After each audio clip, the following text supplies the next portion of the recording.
बिस्मिल्लाहिर्रहमानिर्रहीम। अस्सलाम वालेकुम गाइस, कैसे हैं आप सब। उम्मीद करते हैं कि आप सब खैरियत से होंगे। तो अल्हम्दुलिल्लाह अल्लाह के फजल करम से हम भी बिल्कुल ठीक हैं। और आज हम बनाने वाले हैं गोभी आलू। तो यहाँ पे मैंने एक गोभी का फूल ले लिया है और यहाँ आधा केजी आलू ले लिए हैं, जिनको मैंने छील के बिल्कुल तैयार कर लिया है। और ये देखिए इसमें रखी देती हूँ। असर की अज़ान हो गई है, नमाज भी मैंने पढ़ ली है। काट के इनको तैयार करके रख रही हूँ। तो आज कुछ बातें करनी है आप लोगों से। अब मेरा दिमाग जो है ना बहुत ही ज़्यादा परेशान है सुबह से। कुछ बातें ऐसी हैं जो मैं सुन लेती हूँ तो थोड़ा डिप्रेशन में चली जाती हूँ। मैं नहीं याद करना चाहती वो सब बातें जो मेरे साथ पहले हो गई, बीच में जो वक्त बीच गया थोड़ा, उसको क्या याद करना। मैं बिल्कुल भी याद नहीं करना चाहती। और मैं अपने आप को एक अलग अपनी एक नई पहचान देना चाहती हूँ, जो कहीं मैंने पहले 12-13 साल पहले से खो चुकी हूँ। मैं अपनी खाली नाम ही एक मेरा बाकी है, बाकी मेरी कोई अपनी पहचान नहीं है। मैं क्या हूँ? मैं एक अच्छी माँ नहीं, बीवी नहीं बनी, एक अच्छी बहू नहीं बनी, एक अच्छी औरत भी नहीं हूँ शायद मैं। तो मैं चाहती हूँ कि कम से कम कुछ भी अगर मैं ना बन पाई तो कोई बात नहीं, लेकिन मैं अपने बच्चों के लिए एक अच्छी माँ तो बन सकती हूँ मेहनत करके। दूसरों के लिए मैंने कितनी कुर्बानी दी, खाली घर में हर कोई खुश रहे, मेरी जात से किसी को नुकसान ना पहुँचे, तकलीफ़ ना पहुँचे। लेकिन मालूम नहीं, कहीं ना कहीं मैं दूसरों को दोष देने से पहले सोचती हूँ कि मैं ही ख़राब हूँ। मैं दूसरों को खुश करने के चक्कर में अपने आप को भूल गई हूँ। मुझे खुद को नहीं मालूम कि मैं सही कर रही हूँ ये गलत कर रही हूँ। लेकिन मैं कोशिश कर रही हूँ कि मैं अपने आप को बिज़ी रखूँ, इतना बिज़ी करूँ ताकि मैं कोई भी किसी की अच्छी और बुरी बात को तवज्जो ना दूँ ज़्यादा। चाहे कोई मुझे अच्छा बोले बुरा बोलन तो कोई बात नहीं है, दुनिया इसी का नाम है। कुछ अच्छे लोग भी रहते हैं, बुरे लोग भी रहते हैं। और दूसरों में कमी देखने से पहले हम अपने आप को देखती हूँ मैं कि कहीं ना कहीं मैं ही गलत हूँ। दूसरों को क्यों गलती बोलूँ, मैं गलत बोलूँ। कि एक आदमी बुरा कहे तो चलो होता है, कोई बात नहीं। हाँ, एक आदमी ने बुरा कह दिया, बाकी तो सब लोग अच्छा ही कह रहे हैं। तो ऐसा बिल्कुल भी नहीं है मेरे साथ। सभी हर कोई मुझे बुरा कहता है, तो मैं यही सोचती हूँ शायद मैं ही गलत हूँ। इसी वजह से मैंने सबसे रिश्ते नाते चुप गई, बस खामोश हो गई हूँ मैं। रिश्ते नाते तो ख़त्म नहीं होते हैं, जो जज्बाती रिश्ते होते हैं वो एक बार को ख़त्म भी हो जाते हैं, लेकिन जो खूनी रिश्ते होते हैं वो ख़त्म नहीं होते, चाहे वो ससुराल का रिश्ता हो या मैके का। तो रिश्ते नाते ख़त्म नहीं है, लेकिन मैंने सबसे अपने आप को इतना दूर कर लिया है कि अगर कोई अल्लाह बुरा वक्त न लाए, कोई बात है ना, तभी मैं बात करती हूँ उन लोगों से भी और अपने मैके वालों से भी। नहीं तो मेरा दिल नहीं करता, क्योंकि मैके वालों की वजह से ही मेरी इज़्ज़त ख़राब हुई ससुराल में, और ससुराल की वजह से इज़्ज़त ख़राब हुई मेरी मैके में।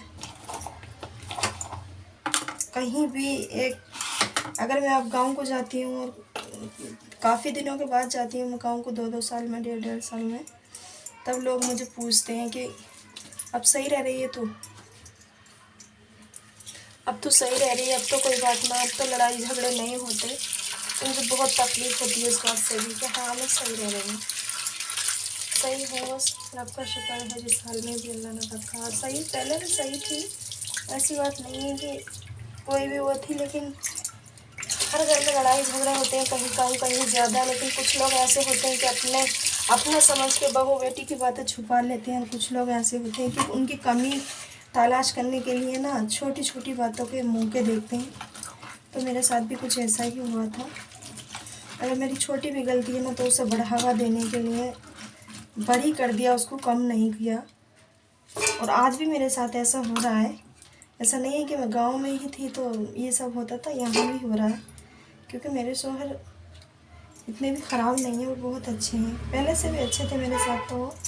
लेकिन कुछ लोग थे जो उनको चढ़ा के, मतलब कुछ बातें जो मैंने गलती करी है उसको भी, जो नहीं की है वो भी बता के उनको जो है आगे बढ़ावा देते थे और वो उस काम को कर जाते थे। तो अब तो नहीं है इसी मेरे साथ, अब तो कोई लड़ाई झगड़ा हम आपस में नहीं है। अगर वो मुझे कुछ कहते भी हैं तो मैं खामोश हो जाती हूँ। सबसे मेन बात यही है कि खामोशी में ही जीत है। तो मैं जितनी खामोश रहती हूँ, जितना सब्र मैं करती हूँ, अल्लाह ताला हर औरत को दे। तो शादी के बाद मेरा भी सपना था, देखिए शादी का मतलब नहीं मालूम था हम लोगों को कि शादी का क्या मतलब होता है। ये तो सब बाद में ही, होने के बाद ही मालूम होता है। लेकिन लड़कियों को इस चीज़ की बहुत खुशी रहती है, अच्छे कपड़े मिलेंगे पहनने, अच्छी चीज़ मिलेगी पहनने, और मतलब हम घूमेंगे फिरेंगे, अच्छा खाएंगे पीएंगे, ऐसा करेंगे, ये चीज़ों से बहुत खुश होती है लड़की। वो सब नहीं मिले फिर उसे, तो फिर उसके दिल पे क्या गुजरती है ये मुझसे अच्छा कौन जानता है। तो कोई बात नहीं, मेरी किस्मत में नहीं था वो सब, मैंने नहीं लिया, नहीं हुआ मेरे साथ। जो नसीब में था वो बस हो गया। मुझे खुद नहीं मालूम कि कैसा हुआ, क्यों हुआ। अब जब मेरी शादी को 13 साल हो चुके हैं, इंशाल्लाह माशाल्लाह से 13 साल पूरे हो गए। तो सच पूछिए ना, तो आवा के मुझे शादी का मतलब मालूम हुआ है कि शादी के बाद क्या होता है, क्यों होता है, किस तरह रहना पड़ता है, पराए घर में कैसे एडजस्ट करना पड़ता है, शोहर के लिए कितनी कुर्बानियाँ देनी पड़ती हैं। औरत अपनी दूसरों के लिए कुर्बानी देते देते अपनी पहचान ही खो देती है। हर औरत की बात है ये, मेरी नहीं कि मैंने ही कुर्बानियाँ दी हैं और मैं ही अपनी पहचान खो बैठी हूँ। हर औरत की बात है। जो सही औरत होती है सही मायनों में, वो अपनी पहचान खो ही देती है कहीं ना कहीं।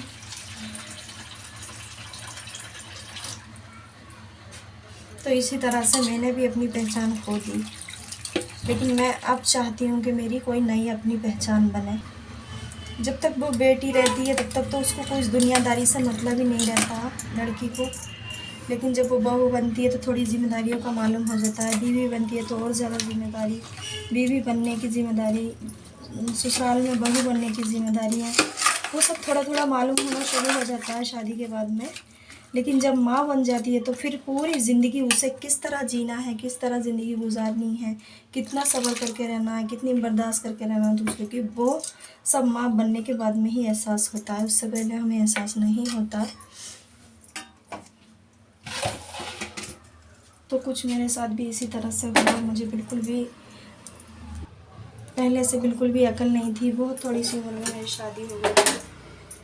मेरे भाई की जोड़ में मुझे शादी में ले लिया था कि कोई बात नहीं, अगर लड़की छोटी है तो कोई बात नहीं, जोड़ में चल जाएगी। क्योंकि मेरे से बड़े मेरे 2 भाई थे, तो अगर उन दोनों की शादी करने के बाद मेरी शादी करते तो टाइम काफ़ी खिंच जाता, और फिर उनके एक भाई को छोड़ के एक के साथ मेरी शादी कर ली, तो जो दोनों भाई मेरे बड़े थे तो थोड़ा जल्दी हो गया था मुझसे। लेकिन कोई बात नहीं, एडजस्ट हो गया, जैसे तैसे करके रो पीट के सब वक्त गुजर गया। तो माशाल्लाह अच्छा हुआ, जो भी हुआ अच्छे के लिए हुआ। क्योंकि मेरी जो अम्मी थी ना, बहुत अच्छी, बहुत सीधी सादी थी, बहुत प्यार करती थी। उन्होंने कभी मुझे डांटा भी नहीं। माँ के नाम से माँ मार दी। देखो मैं भी, मेरे भी बच्चे, मैं अपने बच्चों को मार लेती हूँ, लेकिन मेरी माँ ने कभी भी हमें डांटा तक भी नहीं। इतनी अच्छी थी वो। मेरी शादी के बाद में इतनी टेंशन है उनको हुई, इतनी टेंशन है उनको हुई कि कोई दिन भी ऐसा नहीं गुजरता कि वो शायद कोई पेट भर के एक दिन भी उन्होंने खाना खाया हो। 4-5 साल जिए वो मेरी शादी के बाद में, लेकिन नहीं, मुझे नहीं लगता कि उन्होंने एक दिन भी ये सुन के खाना पेट भर के खा लिया हो कि हाँ आज मेरी बेटी की कोई अच्छी खबर आई है, बुरी खबर नहीं आई। हर रोज़ कोई नया नाटक, हर रोज़ कोई नया कारनामा उनके सामने जाता फ़ोन में। तो बहुत तकलीफ़ होती थी उनको। कई बार उन्होंने ये बोला कि इससे अच्छा तो ये मर जाती तो अच्छा होता, अगर इसका नसीब ऐसा है तो अल्लाह ताला इसको उठा लेता तो बेहतर होता। बहुत तकलीफ़ होती है जब मैं अपनी अम्मी को याद करती हूँ। बहुत अच्छी थी मेरी अम्मी।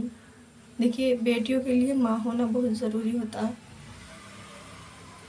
आज जिस तकलीफ़ से मैं गुजरती हूँ ना, मुझे बहुत याद आती है अपनी अम्मी की। किसी से भी अपने दिल का हाल हम नहीं कह सकते, चाहे वो कितना भी करीबी है। शौहर भी करीबी होता है, वो भी हमसफ़र होता है, लेकिन कुछ बातें ऐसी होती नहीं बोली जाती शौहर से भी।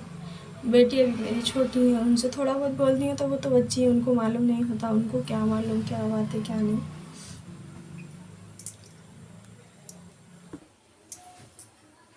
तो बहुत ज़्यादा मुझे मेरी अम्मी की याद आती है, क्योंकि मैं हमारे ससुराल से आती जब हमारे घर में लड़ाई वड़ाई होती है और मैं अपने ससुराल से आती तो कभी भी हमारी माँ ने ये नहीं बोला हमें कि तुम हाँ इस तरह से कोई तुम्हारे साथ कर रहा तो तुम उसको जवाब देना या उसके साथ भी तुम बुरा बर्ताव करना। हमारे घर में ये तरबियत नहीं दी जाती है बेटियों को, बहुत अच्छी तरबियत दी जाती है। हमारा घर पढ़े लिखे का है सारा, मेरे सारे भाई पढ़े लिखे हैं और हमारे अब्बा भी पढ़े लिखे थे, तो हमारे घरों में सब पढ़े लिखे लोग हैं, समझदार हैं सब।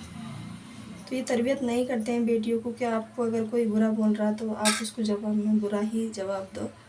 हमारे घर में तरबियत होती है बेटियों की, अगर आप कोई बुरा बोल रहा है ना तो उसकी अच्छाई करो आप, ताकि आपकी इज्जत बने। सब कुछ करके देखा लेकिन नहीं, मेरी तो अपनी पहचान ही नहीं है, आज तक भी नहीं है।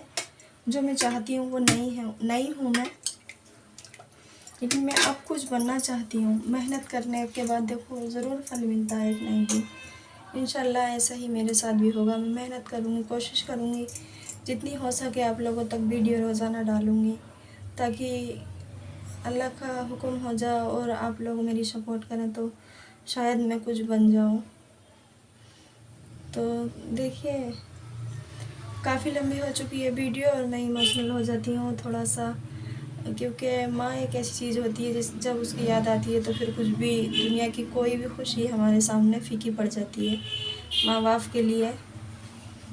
तो माफ़ कीजिएगा अगर आप लोगों को बुरा लगा तो। आई होप आप लोगों को आज की ये मेरी वीडियो पसंद आई होगी। अगर वीडियो पसंद आई है तो वीडियो को लाइक कीजिए, शेयर कीजिए और मेरे ताहिरा 37 चैनल को सब्सक्राइब कीजिए। बेल आइकन दबाना ना भूलिए ताकि हर नई वीडियो की नोटिफिकेशन आप तक पहुंच सके। तो जी मिलते हैं नेक्स्ट वीडियो में, तब तक के लिए अल्लाह हाफिज़।